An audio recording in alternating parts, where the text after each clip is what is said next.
I talked to Louis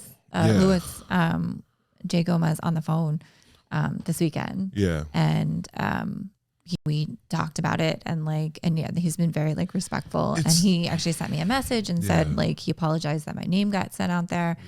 Yeah. And so it's not all of them. I think Kurt has been the one that's been kind of really pushing it, but to make a lot of noise about this is a strategy too.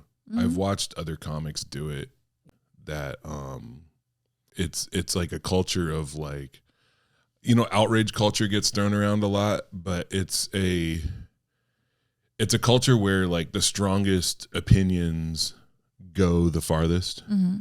And a lot of times the strongest opinions aren't the ones that matter.